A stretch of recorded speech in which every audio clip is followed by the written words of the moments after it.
So we are going to get started in just a minute or two. But before we do that, if you would drop in the chat where you're from, what organization you're with, we'd love to get to know a little bit about you. Um, I will turn on my video. My name is Jessica Payne. I'm the founder of Mockingbird Analytics and our 501(c)(3 Mockingbird Incubator. We're going to get started in just 1 minute, but if you're just joining us now, would love to hear where you're from, what work you do, what organization you're with, etc., so we can get to know you and the work you do.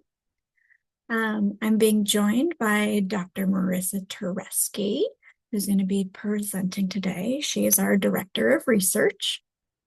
Hi, Marisa. Hey Jess. We're still letting people in. I was going to wait like maybe 1 more minute before we get started, but so glad to see you all today. We had lots and lots of interest in this presentation. Marisa did a great job getting this out to all kinds of like planning associations and our colleagues at academic institutions, etc. So we're so happy to have you all here to hear more about this really cool work that Marisa has been doing. Um, We've got people from all over the country. Hey Lizzie. yes, Fun. it's nice to see our team here. Hi, Emily. Hi, Gabby. Great. Glad y'all could join. Okay, well, let's jump in now that we're 2 minutes past the hour. I'm sure people will keep trickling in. But hello, everybody. Welcome. If you didn't hear me introduce myself a little bit earlier, my name is Jessica Payne. I am the founder of Mockingbird Analytics and our sister 501(c)(3 Mockingbird Incubator. Um, and I'm so honored to be introducing you to Dr. Marisa Turesky, our Director of Research. She do a wonderful set of services around social impact research, policy development, original research, applied research, etc.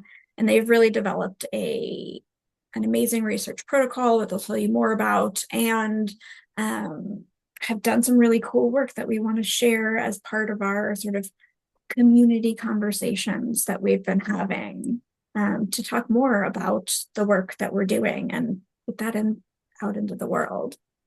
So before I hand it over to Dr. Turesky, I'm going to tell you just a tiny bit about Mockingbird Analytics. Our work primarily centers on two things, both what we've been talking about, social impact research in all of its various forms, as well as we do fundraising, primarily grant writing with foundations, institutions, artists, all of those people, helping people get more money for research and also helping research get people more money at the same time. It's a very circular process. We do those things very purposefully, as sort of intertwined processes.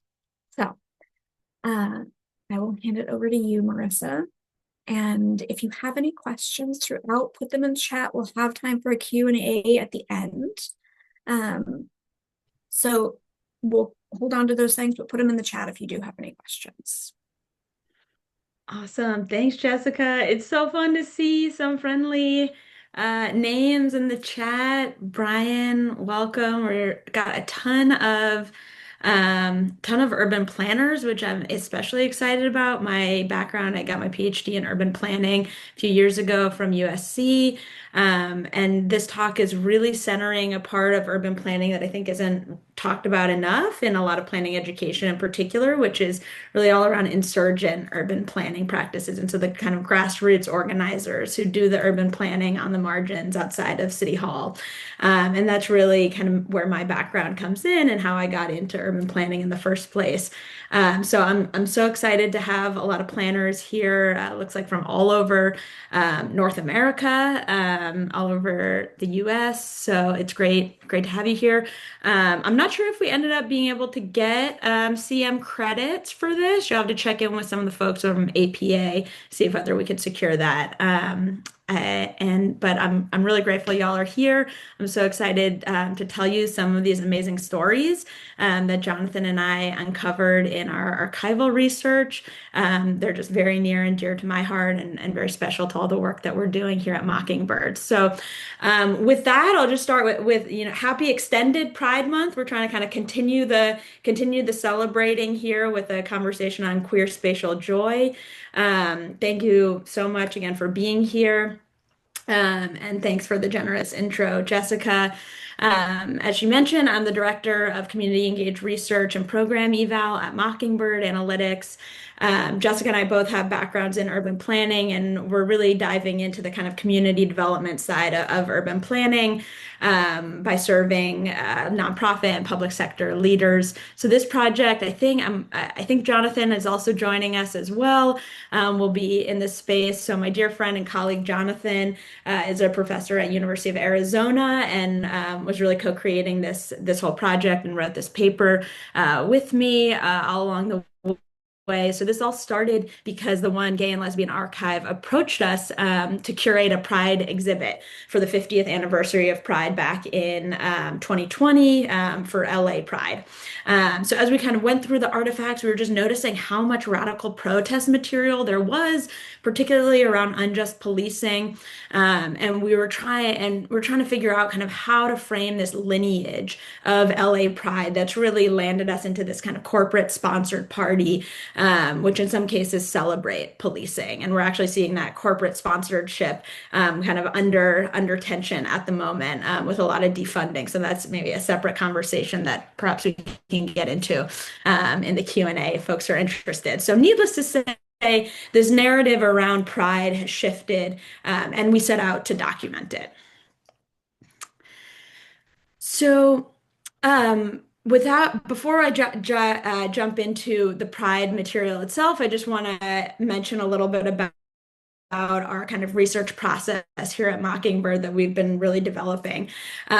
So we work with who I call insurgent urban planners, and I'll define that term in a moment. It comes out of some planning scholars and theorists. But basically, it's kind of these revolutionary community leaders who are filling gaps in services that cities and neighborhoods kind of leave for some of our most vulnerable neighbors. And so we really see community-based research here as what Paulo Freire calls the educational component of the revolutionary process. And Freire is really credited with the foundational thinking behind participatory action research, which is really fundamental to all that we do here at Mockingbird. We really prioritize participatory representation in our projects, meaning we're really creating these thought partnerships with community leaders. We love working really relationally. A lot of us are very people-oriented, and that's why we came into this research in the first place. And then we co-create the research design, the methodologies, the analysis based on the lived experiences of those community leaders. And then we kind of combine that with our expertise in research, and we're able to kind of infuse this intentional communication infrastructure to really have this flourishing kind of collaborative decision making that's got these regular feedback loops and visioning sessions throughout every step of the process.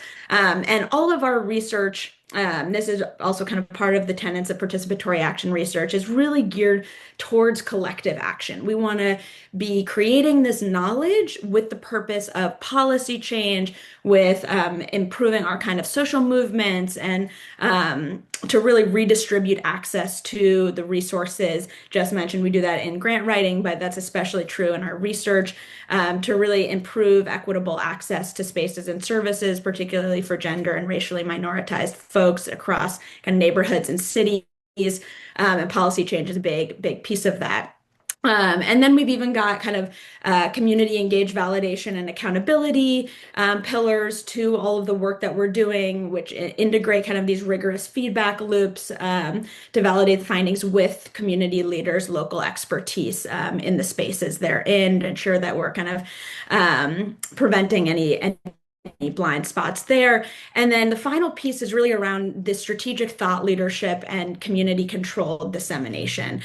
So we really partner with folks who also want to kind of build out the model for the projects that they're working on, and to really spread the word as kind of case studies for best practices across the field and to really advance sectors that they're all in. And so we do this by kind of amplifying our partners' innovative practices through these kind of community conversations like we're doing now.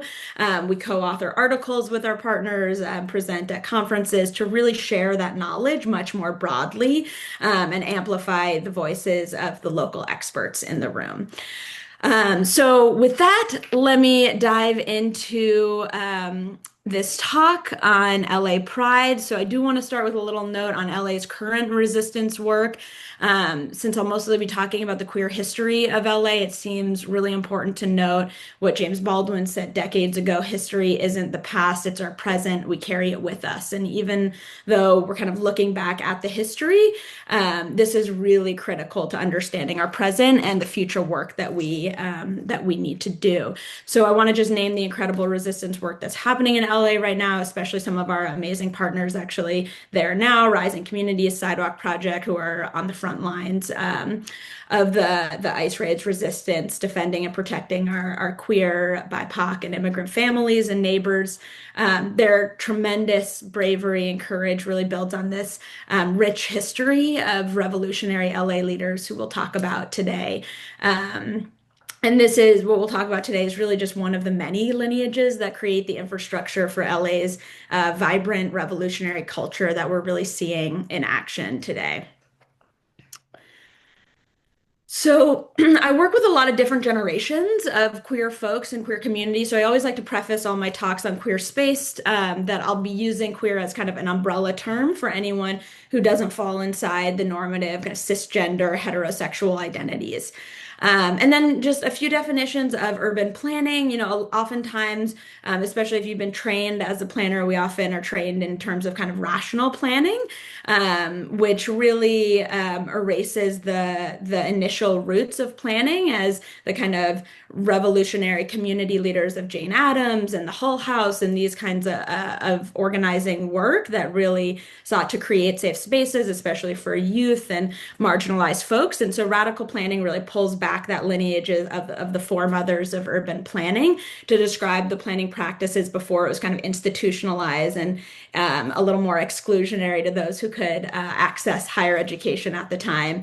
And this really comes in the form of grassroots mobilization, really stemming from these kind of long histories of the failures of rational planning models. So Victoria Beer, John Friedman, they have a lot of great material if you're interested in knowing more about radical planning, which really owes a lot to Black feminist thought as well, kind of integrating community participation, dialogue, lived experience, expertise. Again, you're probably hearing a lot of similar phrasing of what we use in our framework at Mockingbird, and it's really geared toward this kind of intersectional activism again to this collective action.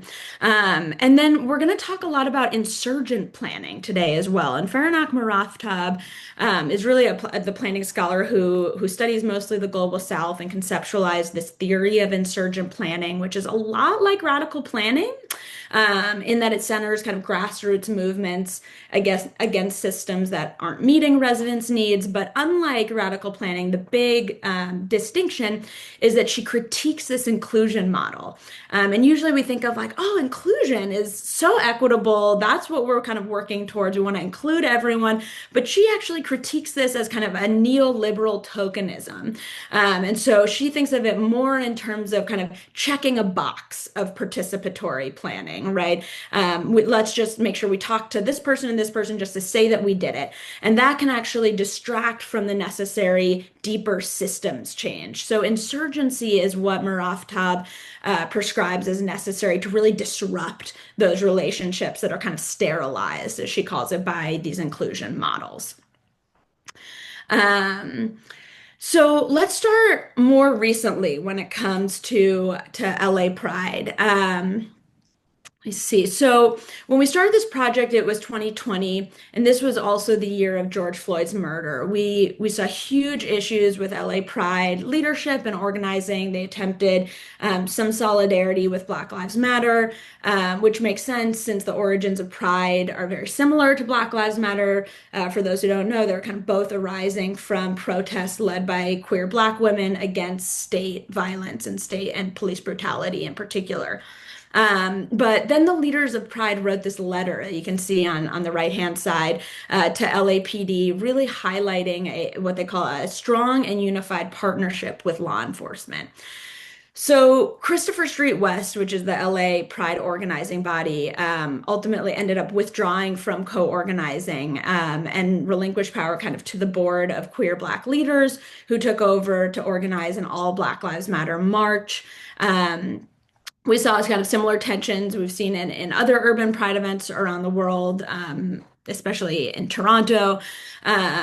So queer of color and white queer scholars alike have really identified the many ways in which policing has and continues to harm Black, Indigenous, people of color communities, as well as the kind of limitations of the inclusion model for social change, similar to Muraftab's work. So we then add this kind of consideration of urban planning's role as this manifestation of state violence that really comes through in enforcements like zoning, in land use, versus these kind of conventional police departments that are often talked about.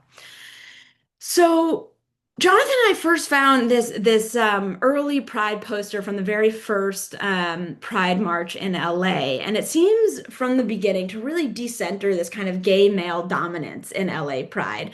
There's this beautiful femme iconography. Angela Douglas is the creator of this flyer. She's also an early trans woman activist. She founded Transvestite Transsexual Activist Organization. And prides and marches kind of have historically been these vibrant but overlooked practices for consolidating grassroots power in public space. So we can kind of see just through this initial poster of how there is this kind of bridging of these different organizations that you can see in her crown that serve to kind of contest municipal government's exclusions. But again, how did this transformation really happen? How did we go from this 1970 Angela Douglas poster to this LA Pride of 2020? So, to understand this kind of complex history and transformation of Pride, we asked to what extent and how does the historical planning of LA Pride really demonstrate this radical planning praxis, especially in relation to policing? And so, to answer this, we examined historical artifacts from the Christopher Street West collection in the One Archives. It was all from the Christopher Street West collection, which was the organizing body that formed in commemoration of the Stonewall Inn's location in New York City, of course, that's on Christopher Street, and then LA being west of New York. So we really focused on analyzing the material in this LA-based collection, and specifically to center people of color, women, and trans folks as kind of an act of archival justice, we call it. And this really reorients also queer histories kind of away from this whitewashed linear narrative of progress that really centers a single origin point of New York, and instead kind of develops this messier, diverse, even joyful kind of different realities of pride in our queer history. Um, so for those in LA, I definitely just want to give a plug for checking out the One Archives. They boast the largest repository of gay and lesbian artifacts in the world. I also love the June Mazer on the west side, the Lesbian Archive, much more kind of grassroots. You can really touch anything. I've been known to take my Mockingbird team on field trips to archives around the city. It's very fun. If you're in New York, there are plenty there as well.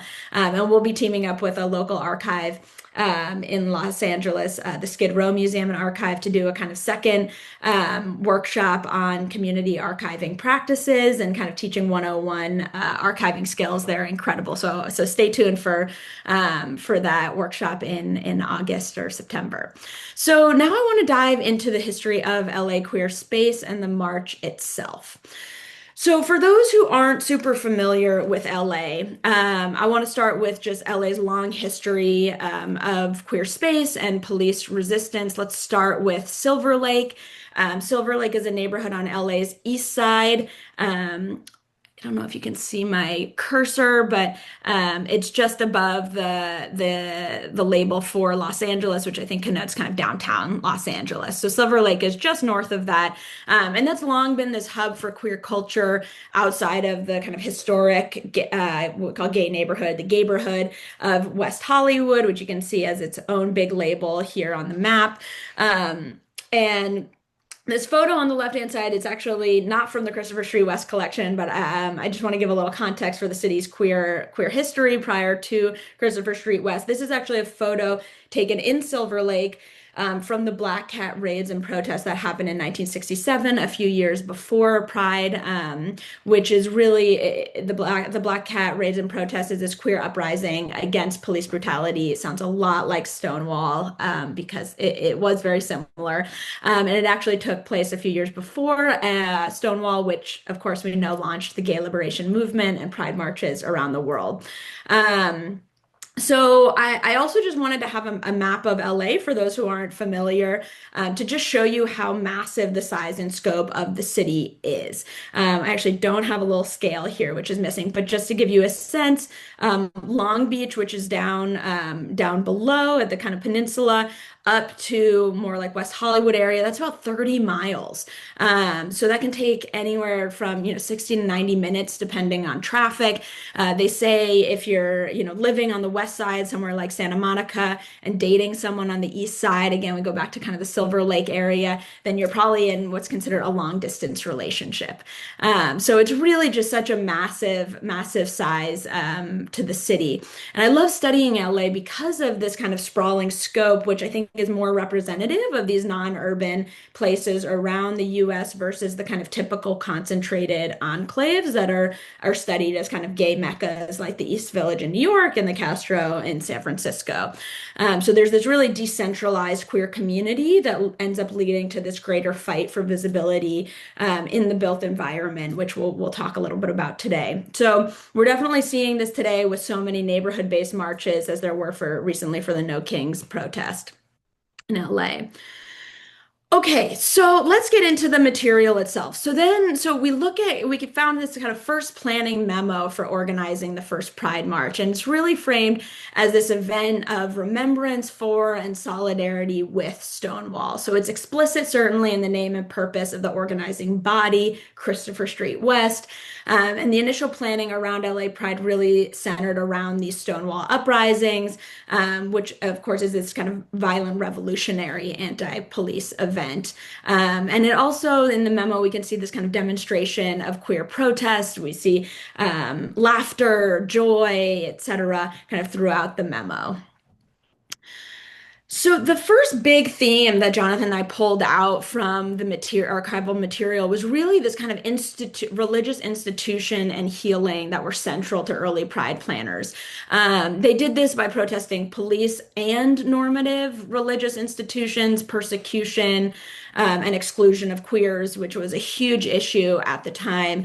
There was a lot of religious imagery to create kind of memorials, and kind of this living, the parade kind of became this living ritual to reflect Stonewall's revolutionary demonstration. And the ritual aspect of it really suggests this importance of kind of collective public grieving as this form of resistance. So we can see this image on the left-hand side.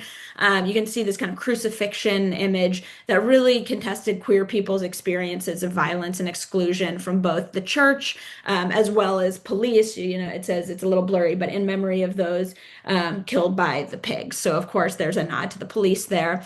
And then in contrast, we've got a photo on the right that really depicts congregants from Beth Chaim Chadashim. They are conducting outreach. So BCC and the Metropolitan Community Church, they were both founded in LA, some of the world's first congregations that were explicitly for the queer community. And we know that there's such importance in kind kind of interfaith organizing and leadership. Ibu Patel, the founder of Interfaith Youth Corps, even talks about kind of the importance of it to strengthen social cohesion, reduce chances of conflict and social isolation, can really be this kind of bridging of social capital across communities. So we're really seeing from this kind of religious grieving, that pride becomes this kind of public and collective experience of processing trauma and building solidarity across the community. So then we see in the next in this next slide, there's this kind of healing ritual that really manifests in this early Pride organizing. So anti-police activism was happening really early on in Pride organizing, partly because the police actually refused to give permits to the early LA Pride organizers originally. The march was kind of this healing ritual to process this contested relationship between the queer community and LA police. And so Jean Cordova was a revolutionary writer and activist in early LA queer rights movements. She was this former nun. She founded the Lesbian Tide, was the president of Daughters of Bilitis, which is one of the first lesbian social groups. Pretty much founded the kind of entire West Coast queer movement, so to speak, without giving her too much credit. And was actually on the board of the One Archives for a little bit as well. So she had her hands in a lot of different things. And in her memoir, she really explains that one of the early Pride organizers, Morris Kite, spent months just begging for a permit from the city. And that was ultimately denied. But instead, they got what they call a qualified permission to stay on the sidewalks. And they said, with one misstep, the cops will be all over us. So LAPD, I pulled this quote from LAPD Chief Edward Davis, who wrote at the time, that same year, to Councilman Art Snyder, "It's one thing to be a leper, it's another thing to be spreading disease. Giving a permit to homosexuals would be like giving one to robbers and rapists." So if the city was going to police queers to the sidewalks, then according to Cordova, the organizers chose actually the widest sidewalks in the city, so that they could fit the most number of people during the march. And that's why we still see the march around Hollywood Boulevard today. You can see just these massively wide sidewalks on Hollywood Boulevard.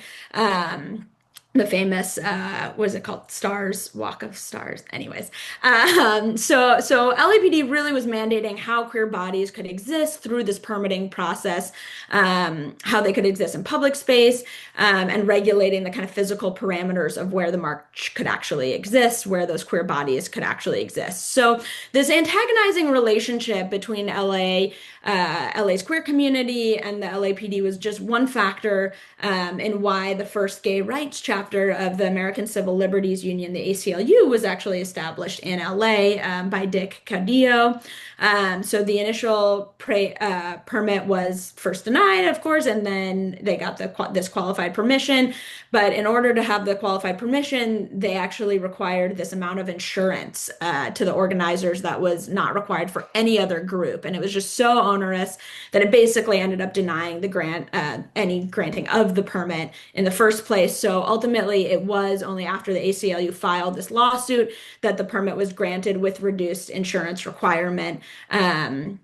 And then going forward, organizers filled out applications in subsequent years, and we saw that they even noted in additional information. We hope, we don't have to challenge the police commission in the courts as we did last year.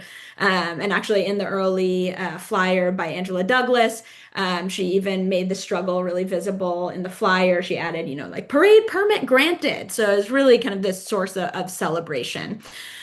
So then in 1975, to continue this kind of antagonizing relationship across institutions, we see Christopher Street West leaders got this lovely letter from our old pal Ed Davis with LAPD. He says, I just want to highlight one part of it. "I would much rather celebrate Gay Conversion Week, which I will gladly sponsor when the medical practitioners find a way to convert gays."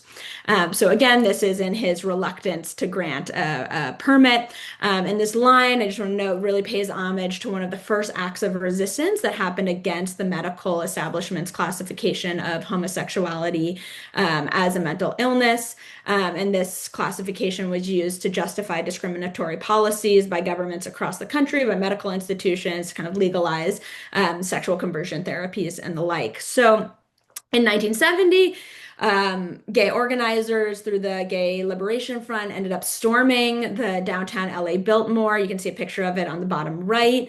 It's in downtown LA, and this was hosted, they were hosting this international conference on behavioral medicine.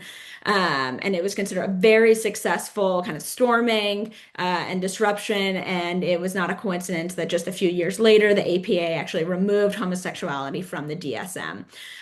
So Pride is really about this remembrance, not only for this, single act of tension between the queer community and kind of different kinds of policing institutions, but this kind of ongoing, active, and simmering contested relationship. So we also see kind of policing as really this tool for exclusion, that queer participants during Pride even use kind of BDSM imagery to reclaim this kind of police symbology, really trying to diminish its control, almost even making fun of policing behavior through this more public celebration of their own sexual experiences. So we really start to get a sense of this kind of queer joy throughout this narrative of these contested relationships. So then the next big theme that we come to is really how Pride operated as this kind of joyous space for diverse queer communities to mobilize in the urban landscapes of LA. The first LA Pride flyer, of course, lists those multiple organizations. But we really get this sense of kind of building grassroots political power across heterogeneous groups as a way to kind of develop more social capital. So early Pride flyers show queer marchers kind of having these general demands of public institutions. We've got the Lavender People here, a flyer from them. They want things like jobs and housing protection, criminal justice reform, and this really aligns with our observation of this kind of repeated policing theme that we saw in archival materials. And so I just want to know, I think it's kind of a fun little fact of where the term lavender came from, that it didn't just wasn't just pulled out of nowhere, but actually Betty Friedan, who's the president of the National Organization of Women, first used the phrase lavender menace in 1969. And she did this to really specifically demonize lesbians. She called lesbians the lavender menace that was threatening the women's movement. And this all but basically banned lesbians from this kind of major feminist organization at the time. And so what lesbians, of course, did was reclaimed the term and ended up using it across different lesbian organizations.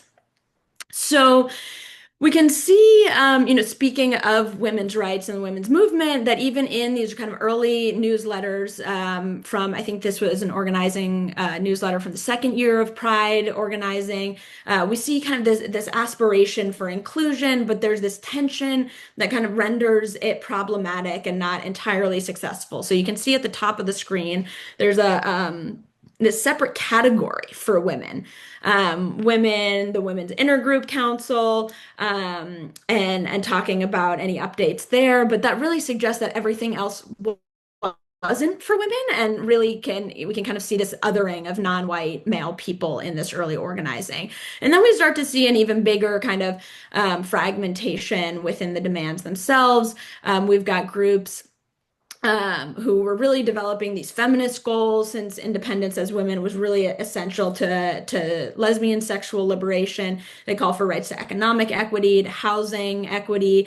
You've got to remember also, we're talking about the 70s, the early 70s, and remember, women don't actually have equal access to credit until 1974, when Congress passes the Equal Opportunities to Credit Act. So things like economic equity, housing were really, really central to feminist organizing at the time. Child custody was also something uniquely, a unique challenge for lesbians. In early Pride organizing, family courts throughout the 70s and 80s became this key site for criminalizing lesbians, often ruling that lesbians were unfit mothers and granting full custody to fathers and extended families at the time. But then So then we've got by 1980, we just see over 100 different groups participating in Pride. We've got academic groups, ethnic groups, identities of different geographies, religions.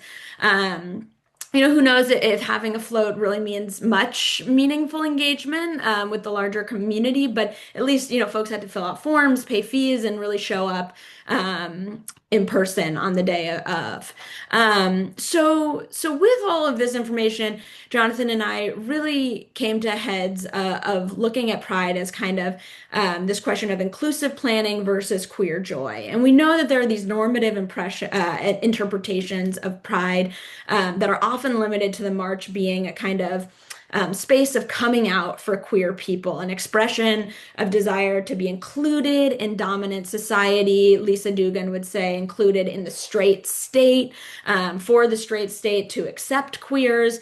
But we really thought that only focusing on inclusion really decenters this kind of radical potential of queer politics here.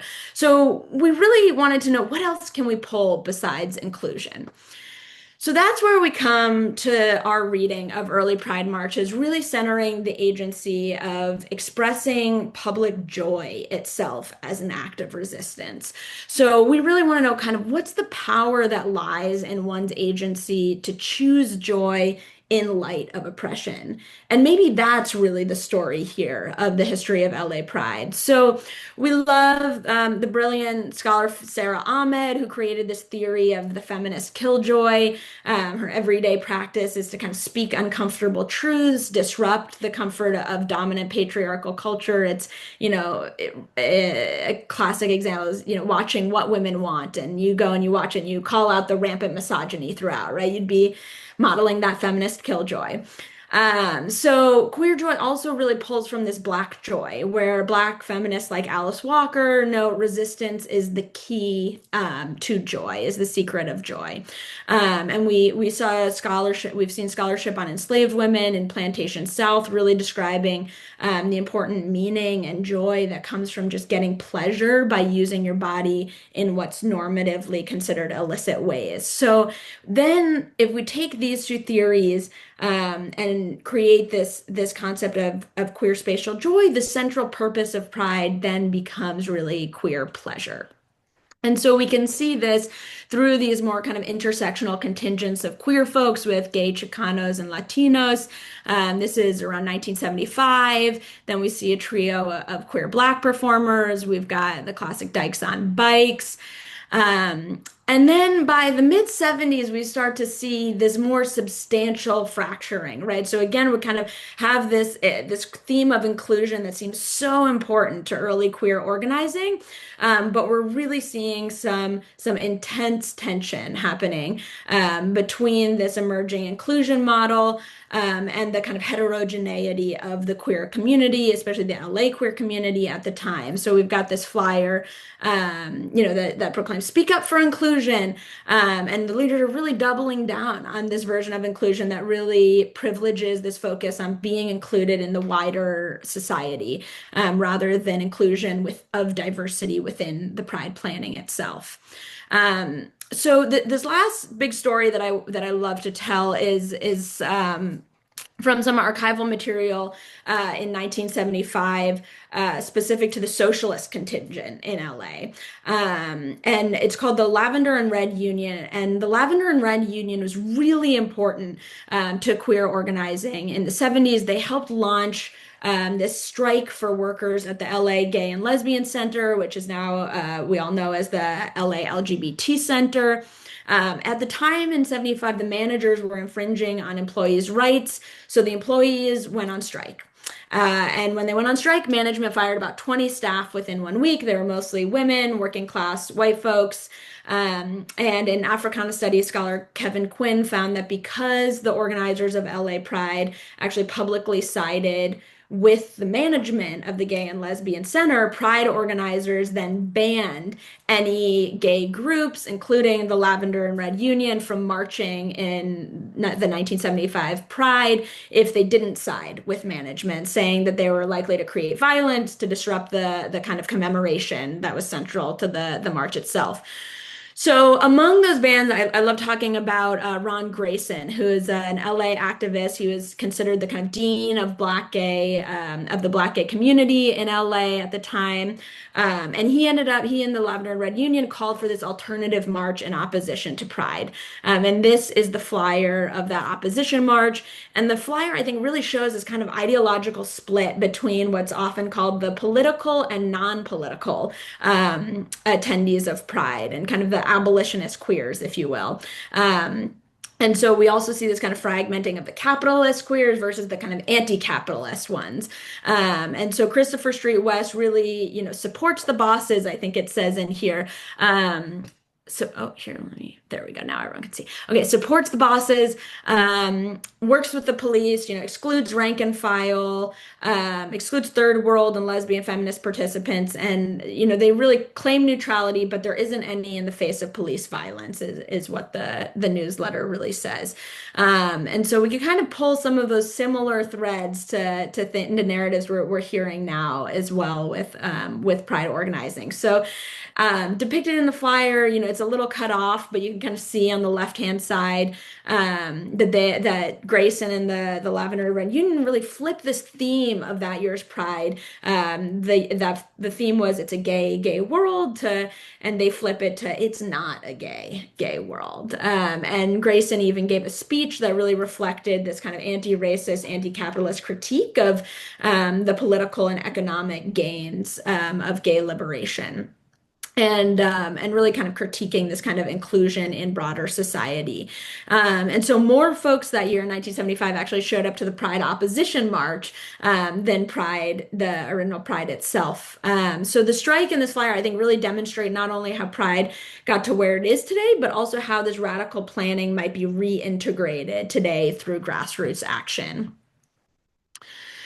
So then the inclusion model for gay rights we see through ads like this one really become dominant, contrasted with the kind of gay liberation models of early Pride. So on the left we've got this 1990s classic white gay businessman. Actually, nothing really explicitly even says anything about them being gay, neither the models nor the man in the photo on the left. But it just says, with pride in yourself, you can appreciate the differences in others. So we're seeing this real kind of sterilization and part of this is all part of what's a $30,000 campaign that was actually commissioned by Christopher Street West. So we can kind of think back to Muraftab's theory of insurgent planning, where she really uses she urges us to use these innovative kind of terms of our own engagement to invent new spaces. And we can see how kind of this inclusion model is really not so much about inventing new spaces as infusing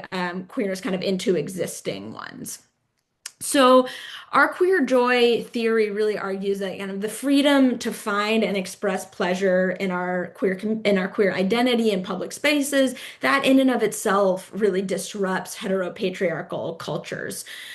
So with that, we really suggest that today, perhaps the most similar organizing of queer politics that we were seeing exhibited in early Pride seems to really be in spaces organized by the Movement for Black Lives, where leaders are kind of holding space for collective healing through more political rituals. We can see there's a picture on the right of kind of a massive vigil that's being held by the movement. And so we really urge folks to think about how planning and policy and community leaders can really redistribute resources towards continued abolitionist and kind of reparationist movements to make spaces for more queer joy, right? For queer joy in healing and reparative ways. And so in planning and urban planning in particular, really pushing up against this kind of rational planning model to center more of the affective, emotional experiences when we consider the spatial dynamics. And to really, in doing this, really reorients ourselves more towards one another. And this in and of itself can be repairing to the legacies of harm.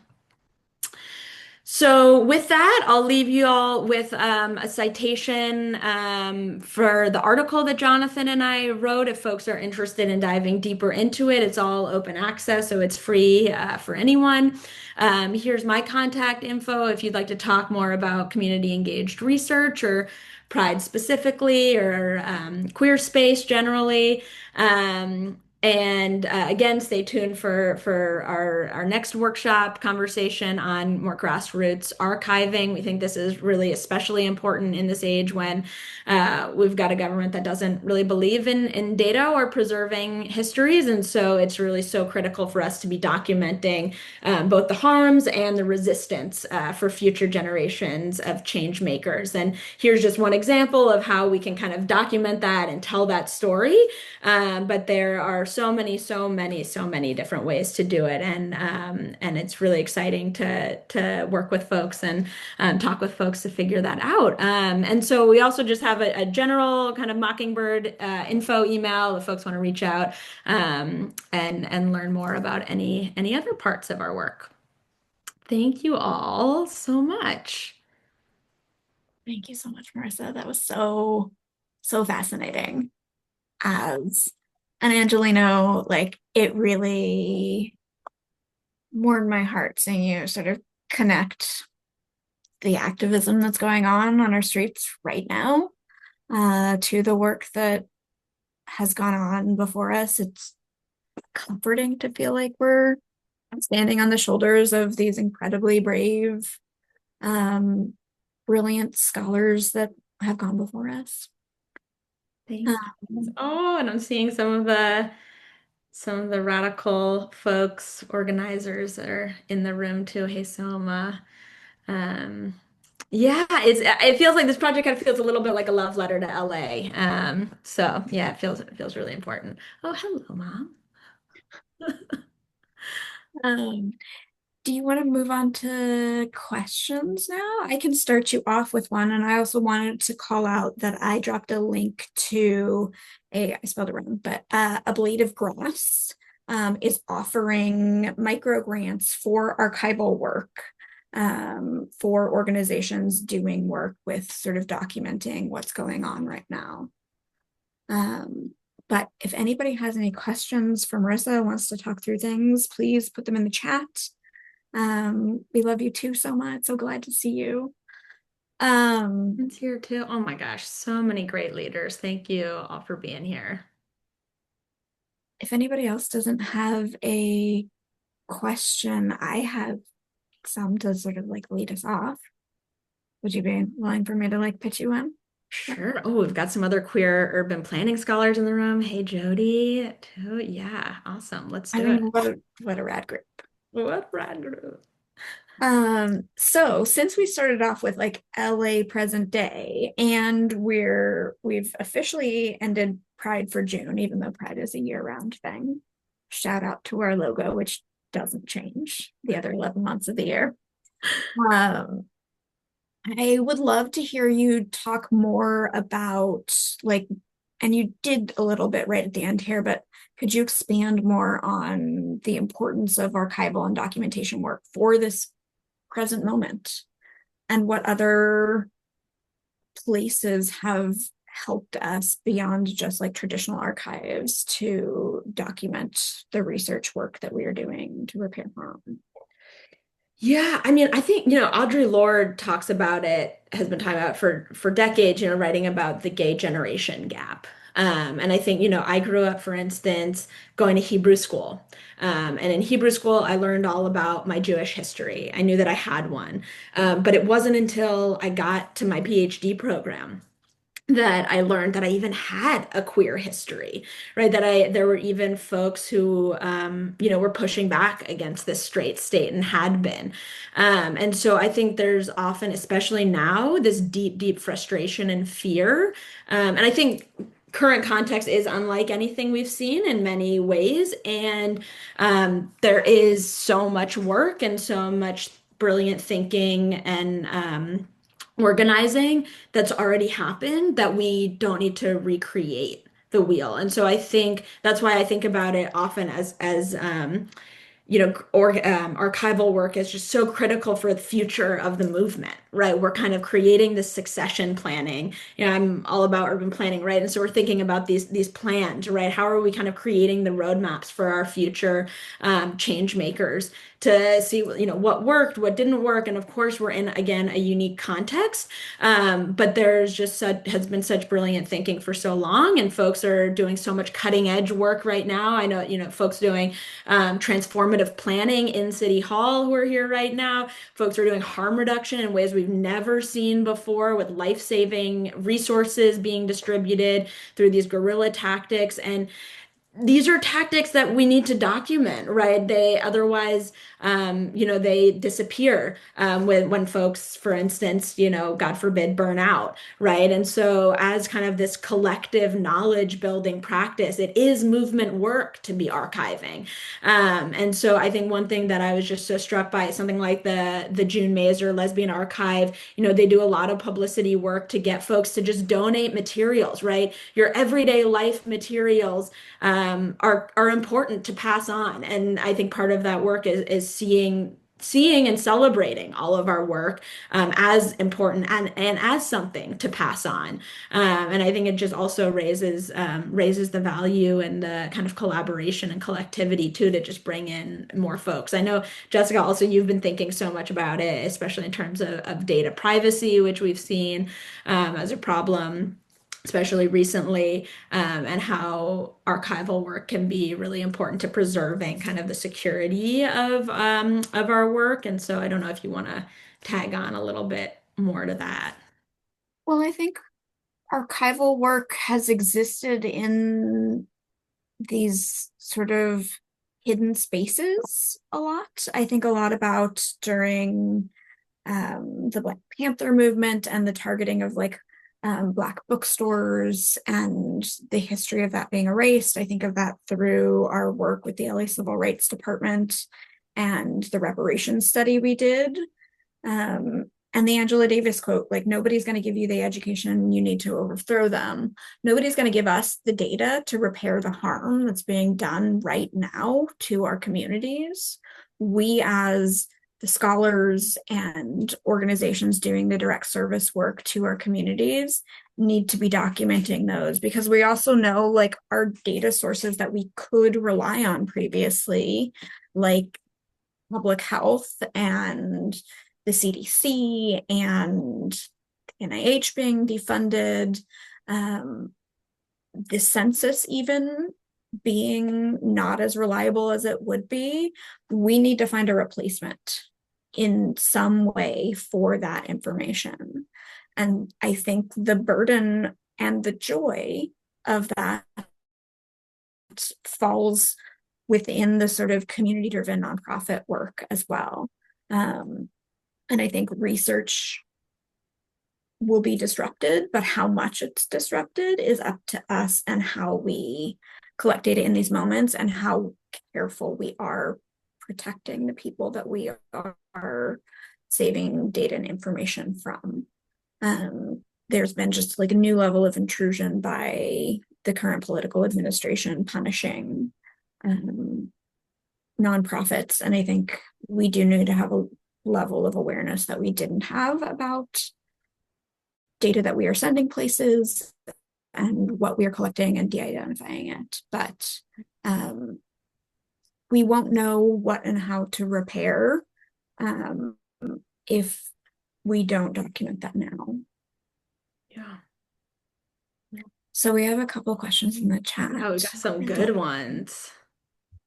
Yeah. Do you want to answer them? Do you see them? Yeah, let's see. There's one about Adapting planning. processes. Hmm. There's one from Declan about how would you suggest active planners adapt processes to better focus on radical joy? Mm. Mm. Whew. Yeah. I mean, that's a really good question. I mean, I look to a lot of the community leaders who are already doing that work. So one of the things we we're working on right now is we're working with drag performers, for instance, and improving to improve kind of economic and workplace safety and security for drag performers as kind of this like critical queer art form, right? And artists themselves, and that being such an important way to lift up the flourishing of our queer community is through these performers. And I think, most of us have probably gone to a drag show or two. And I think that's, especially these days, a great example of queer joy. And so thinking about these economic and legal policies that bring some security to folks, right, that bring housing justice, right, to folks through these artistic measures and these artistic expressions to make sure that our artists are secure in the work that they're doing to bring that joy. So I think there's so many, ways to this, and this goes to, there's another question on kind of bringing this work into applying it to the planning profession in particular. And I think there's a lot of pushback that I get from planners of like, we want to do good. Most planners go into urban planning because they want to do good, right? That's just kind of a reality, right? Planning is not kind of the money-making regime. It's usually to make our cities and neighborhoods better in one way or another for folks. And that's kind of why folks go into it. And so how to do that with the reality that there are kind of so many barriers and challenges that planners don't have the last say and the final say in a lot of things. And so, doing more of the collaborative planning with organizers on the ground who have the lived experience and working more kind of co-creating these thought partnerships with folks. I know we've got some folks in the transformative planning department here in LA, on the call too, and they're doing some really incredible work. And I know that folks, there are some feminists and aging scholars, urban planning scholars who are looking at, okay, changing zoning, even if we have the most inclusive zoning, it's not going to bring everyone housing, right? It's not going to get everyone access to the living wage that they need. Zoning, if zoning could cure everything, it would have, even the most inclusionary zoning. And so now folks are kind of thinking, there's some evidence that maybe plans themselves actually don't really get that systemic equity that we are looking for. And so now folks are looking at building codes, right? How can we change building codes, right? Which is something that everyone kind of has to abide by. Why don't we have just grab bars as part of a building code? And that would allow people to age in place and, so much more easily without having to move. Something as simple as like this infrastructural change. So I think there's some really creative work that's being done, and part of that, comes into this thought leadership of disseminating the work.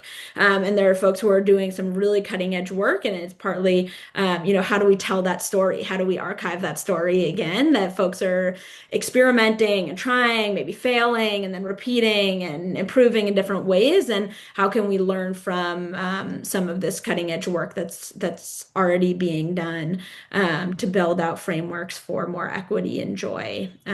So I think there is certainly a lot of room for more celebration. And I think, yeah, I don't have all of the answers, but those are just some thoughts.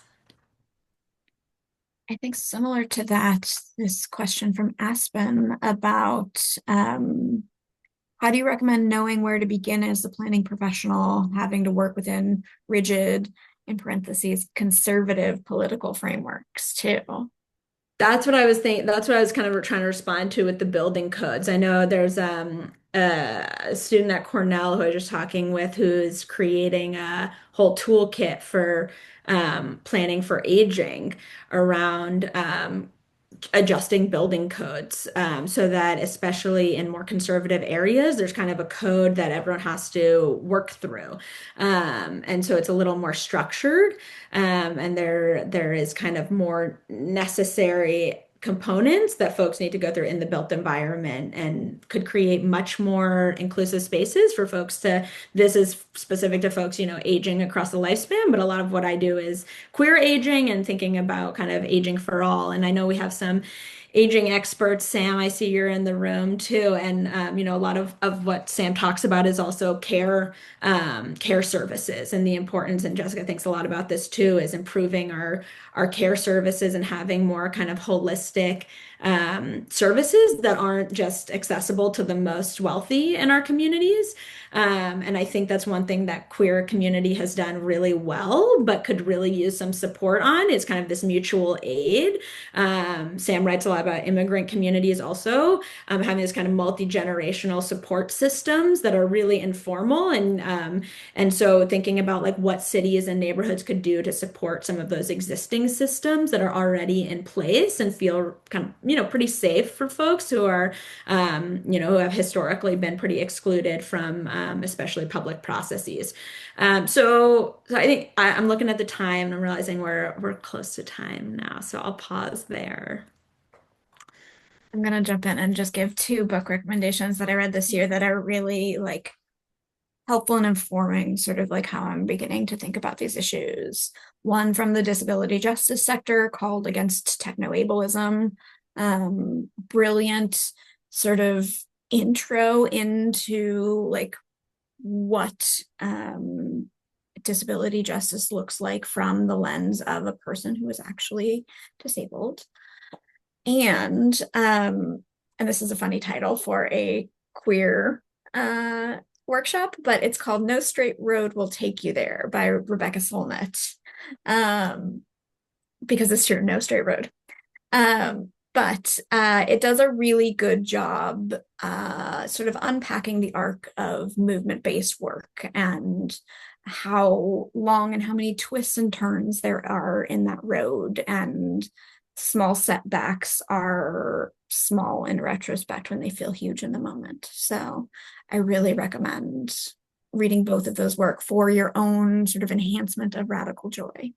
So Yeah. thank you so much for being here, everyone. It was so wonderful to be in the space with you all. I hope you'll join us for our conversation with the LA Poverty Department archives, giving us a sort of intro into beginning archival work, if that's something you're interested in doing.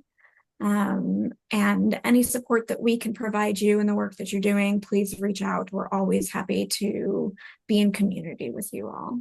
Yeah, that's the best way of queer joy is just being together. Yeah.